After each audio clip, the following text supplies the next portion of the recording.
Olá, queridos, a paz do Senhor Jesus. Esperamos que o seu coração esteja tranquilo, certo de que Deus está no controle de todas as coisas. A mensagem desse culto online, dessa quarta-feira, que nós chamamos na Concrive de quarta-feira abençoada, quarta-feira blessed, ela tem como título o crescimento da fé. Hoje vamos falar sobre um personagem fantástico, um ícone da história bíblica, Abraão, o crescimento da fé. Esse é o tema da mensagem desse culto online. E desde logo quero te convidar a ler comigo o texto que está registrado na carta aos Hebreus, no capítulo 11, no versículo 11. O texto diz assim, acompanhe comigo. Foi pela fé que Abraão se tornou pai, embora fosse velho demais e a própria Sara não pudesse ter filhos. Ele creu, eu vou repetir, ele creu, terceira vez, ele creu que Deus ia cumprir a sua promessa. Assim, de um só homem que estava praticamente morto, nasceram tantos descendentes como as estrelas do céu, tão numerosos como os grãos da areia da praia do mar. Quando falamos em Abraão, pensamos sempre no pai da fé, na pessoa que se tornou o modelo de fé, o pai de todos aqueles que creem. Mas quando olhamos a história bíblica, e é importante pensar que a história de Abraão não está apenas registrado na Bíblia Sagrada. Na verdade, a história desse grande patriarca passa pelas três grandes religiões: o judaísmo, o cristianismo e o islamismo. O Alcorão também, com grande autoridade, traça a história desse pai da fé. Quando falamos em Abraão, sempre lembramos de uma pessoa que representa todos aqueles que creem, que é um modelo dos que creem. Mas quando olhamos a sua história com uma lupa, quando olhamos os detalhes da história de Abraão,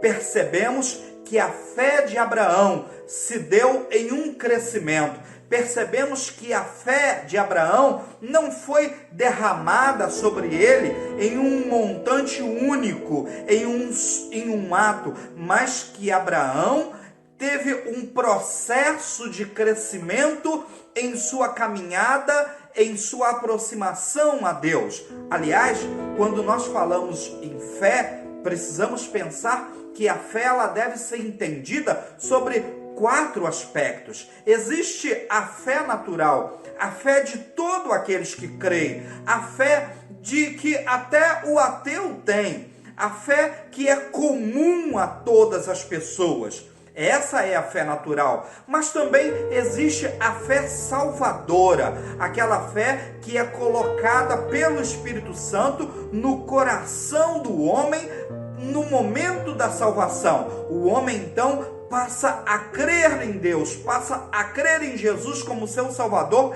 e nesse ato, nesse momento único, ele é alcançado pela salvação vinda de Deus. Essa é a fé salvadora. Mas também existe a fé dom do Espírito, a fé que tem a capacidade de crer no impossível, a fé que dá à pessoa a capacidade de crer em milagres. Essa é a fé dom do Espírito. Mas existe também a fé fruto do Espírito. É dessa fé que falaremos nessa mensagem. A mensagem desse culto online tem tudo a ver com esse quarto tipo de fé, ou com esse quarto aspecto da fé, que é a fé fidelidade. É a fé, no grego pistis, que tem relação com crer, com acreditar, com a fidelidade na obediência a Deus. É sobre esse aspecto da fé que se envolve Abraão. Veja que a história de Abraão começa lá na Mesopotâmia, começa lá em Ur dos Caldeus. O capítulo 11 do Gênesis diz que a primeira chamada de Abraão ocorreu quando ele ainda estava na sua terra natal, na sua cidade natal, lá em Ur dos Caldeus, que era uma cidade portuária, uma cidade com uma prosperidade muito grande, uma cidade que tinha uma relação com as demais cidades por ser um porto marítimo. É nessa cidade que começa a história de Abraão. No capítulo 11, nós percebemos que quando Deus chama Abraão, Abraão não atende o chamado de Deus de início. Parece, o texto deixa transparecer que Abraão compartilha essa chamada com a sua família, com seu pai Tera ou Terã, enfim, quando ele compartilha essa chamada de Deus, essa voz de Deus, essa vocação de Deus para sair para uma terra, toda a sua família é envolvida nessa primeira chamada. Mas Abraão ainda possivelmente um jovem, era dependente da sua família, era muito ligado à sua família, que segundo o relato de Josué, nós temos o informe no capítulo 24, no versículo 2 e 3 de Josué, do livro de Josué, que diz lá que a família de Abraão era uma família de artesãos na cidade de Ur dos Caldeus. Era uma família que fabricava ídolos, que fabricava estatuetas, que fabricava obras como artistas plásticos nessa cidade de muita influência na Mesopotâmia. Veja que a família de Abraão, fabricantes de ídolos, fabricantes de estatuetas, de divindades na cidade de Ur dos Caldeus, agora com esse cunho religioso, com esse ponto religioso, eles entendem toda a chamada de Abraão e eles saem junto com Abraão, sai toda a família de Abraão. Mas o texto de Hebreus, de Gênesis 11, diz que eles param em Terã. O texto diz assim: e Terã saiu da cidade de Ur, na Babilônia, para ir até a terra de Canaã, e levou seu filho Abrão e seu neto Ló, que era filho de Harã, e a sua nora Sarai, que era mulher de Abraão. Eles chegaram até Harã, a cidade era Harã, e ficaram morando ali. Retroagindo, o versículo 26 diz que depois que completou 70 anos de idade, Terã foi pai de 3 filhos, Abrão, Naor e Harã. Veja que agora eles saem de Ur, talvez por influência do próprio Abraão, pela chamada do Abraão, com o sentido de ir para a Palestina, com o sentido de ir para a terra que Deus falara a Abraão, possivelmente por uma influência do Abraão, mas eles param no meio do caminho. E os anos passam, as décadas passam. Percebemos que aquele pai da fé, que fala Romanos 4, 3, esse pai da fé que é retratado em Hebreus 11, agora, no início, ele não é esse pai da fé, ele não recebe a totalidade da fé. Sabe por quê, querido? Escute uma coisa que eu vou te falar. Deus está construindo a sua história. Se você não ouviu direito, eu vou repetir, e eu espero que o rema de Deus, que a palavra de Deus entre dentro do seu coração, para que você sinta isso dentro da sua alma. Deus está construindo a sua história, e ainda que você não tenha a totalidade de tudo que Deus ainda vai te dar, Ele está construindo isso em você. Abraão para em Harã, ele vive ali até a morte de seu pai. Chegamos no capítulo 12 do livro do Gênesis, e nós temos no primeiro versículo Deus novamente chamando, vocacionando, mexendo com Abrão, dizendo: sai da sua terra, do meio dos seus parentes, da casa de seu pai, porque ele estava lá em Harã, na casa do pai dele, e vai para uma terra que eu lhe mostrarei.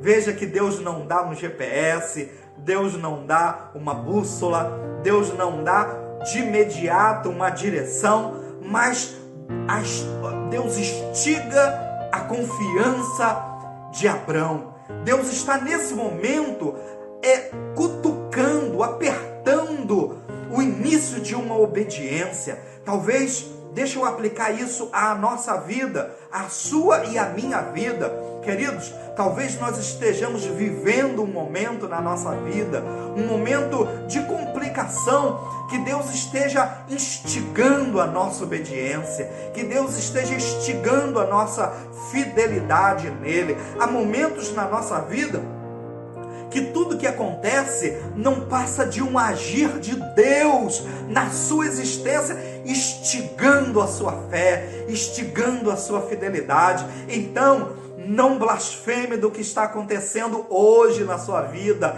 Não reclame daquilo que está acontecendo. Dá um glória a Deus aí nesse momento e diga para Deus que você vai ser fiel até o fim. Diga para Deus que você vai continuar caminhando, porque agora, depois de muitos anos em Harã, Deus novamente renova o seu chamado a Abrão e diz: Abrão, sai da sua terra, do meio da sua parentela. E agora, o que ele faz? Você acha que ele obedece a Deus em sua totalidade?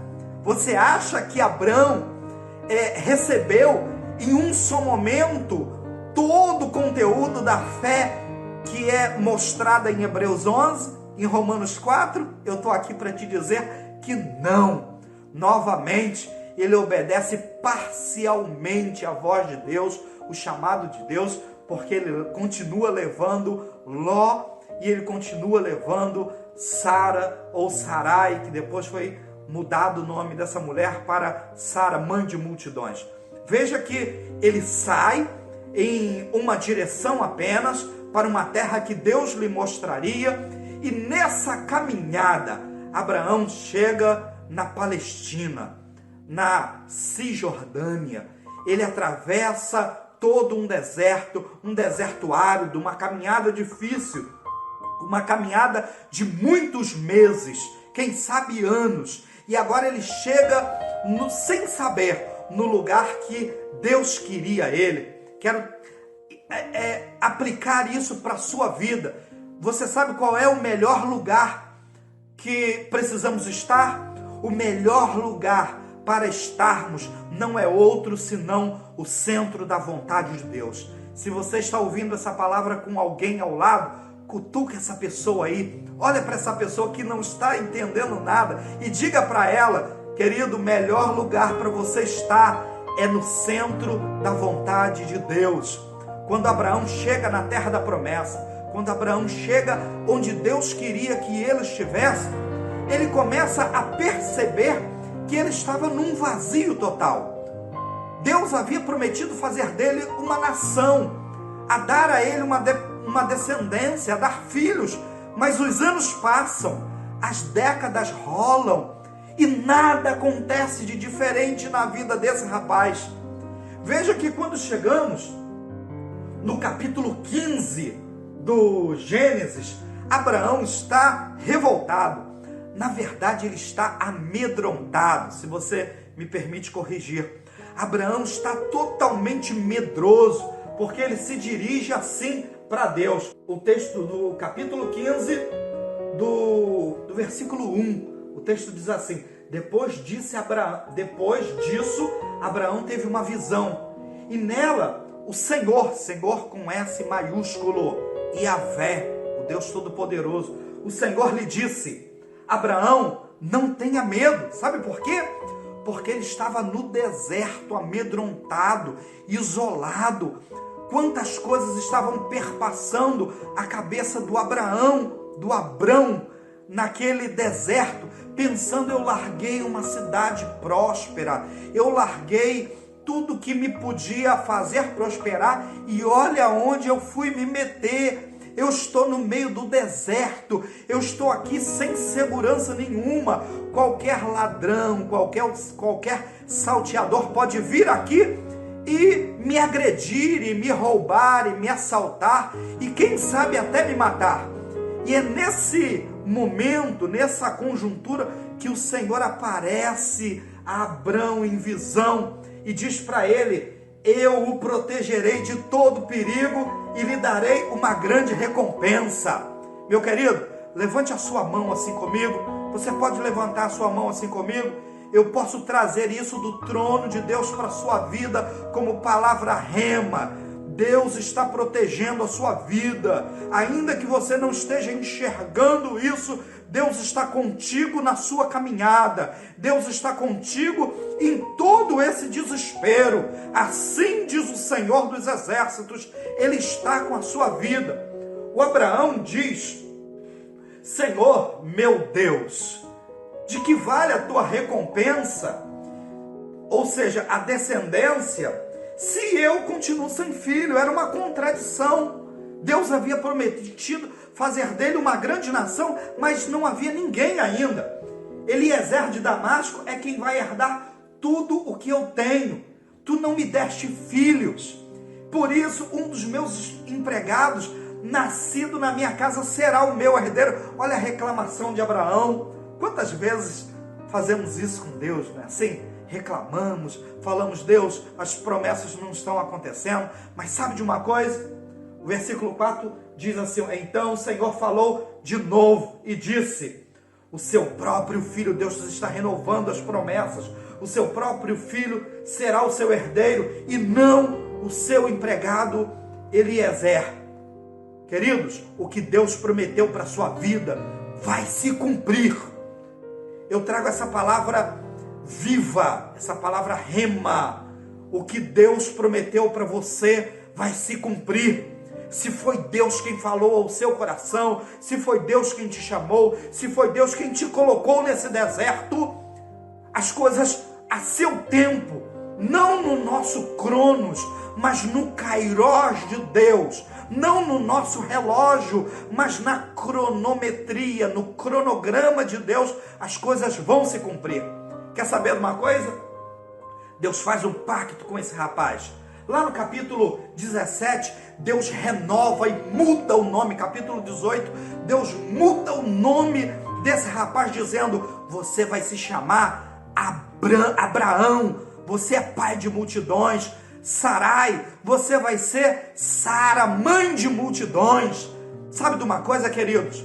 A sua fé, talvez você não perceba isso, mas a sua fé, com toda essa dificuldade, está numa crescente exponencial. A sua fé está crescendo. A fé é como um músculo. Se ela não for exercitada, ela se atrofia. Mas Deus está exercitando a sua fé, e a sua fé está ganhando robustez nesses dias difíceis em que estamos vivendo. Guarda isso, porque eu sinto que isso vem do Senhor para você que está ouvindo essa palavra.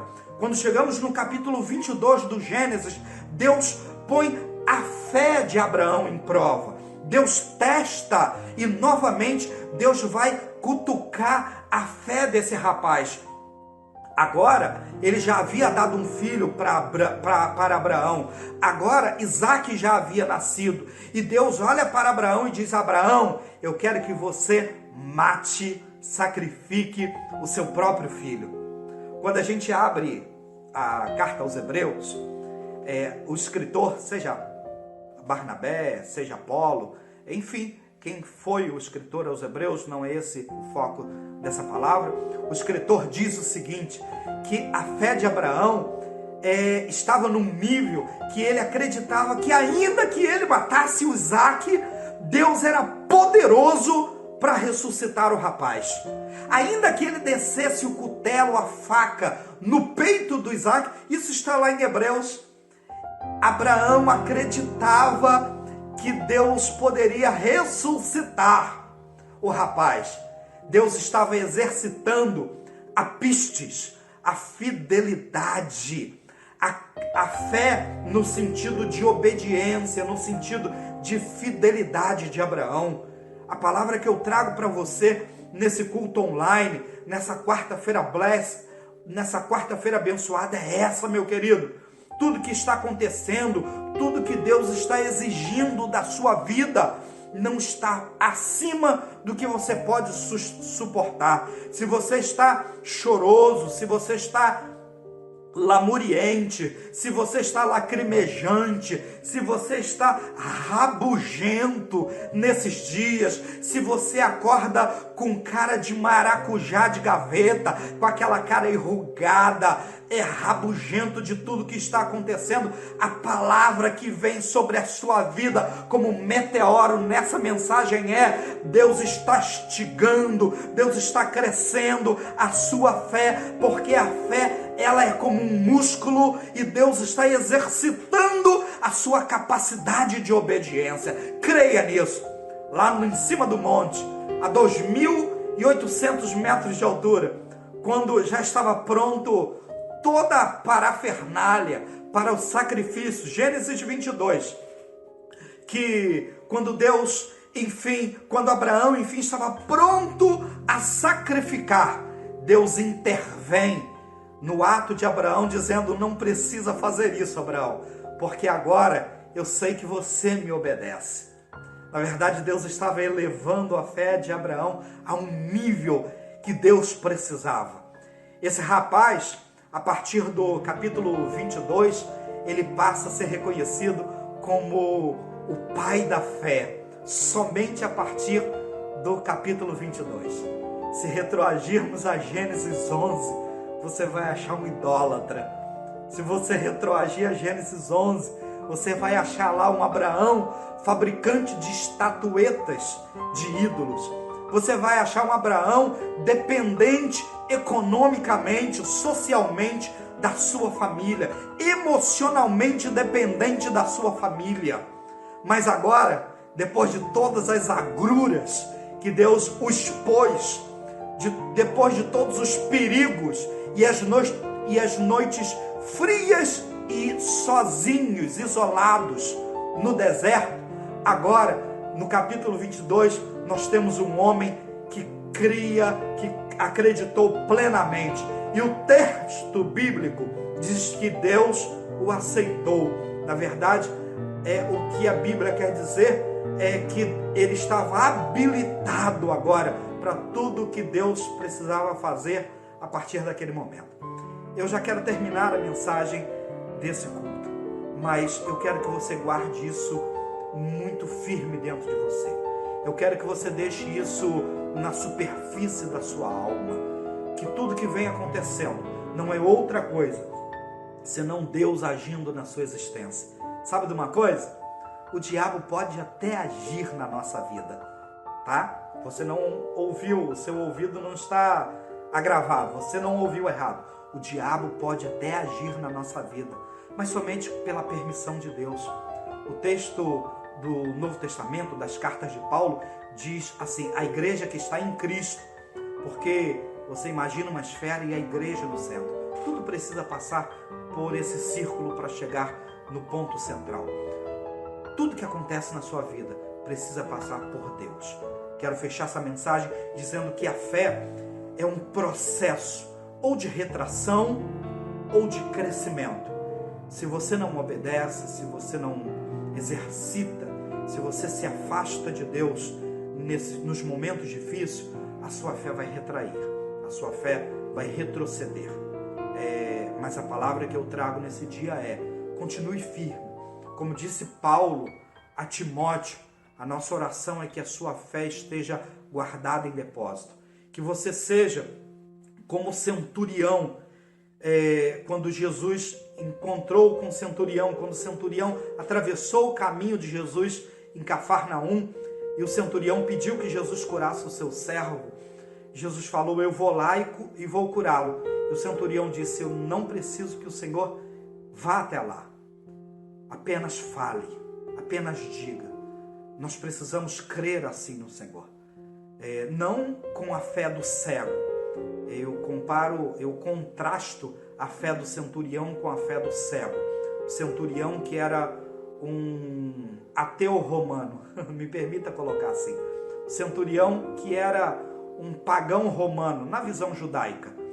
e o cego que estava no centro da religiosidade judaica. Para o cego, Jesus teve que fazer um cuspe, um lodo na terra e passar nos olhos dele. Mas para o centurião, ele creu plenamente que apenas a palavra de Jesus era o suficiente. Que a sua fé seja tão robusta como a fé do pagão centurião, se você me permite contextualizar assim. Feche seus olhos. Deus, obrigado por essa palavra. Que ela seja a palavra rema no coração dos seus filhos. Pedimos no nome de Jesus. Amém.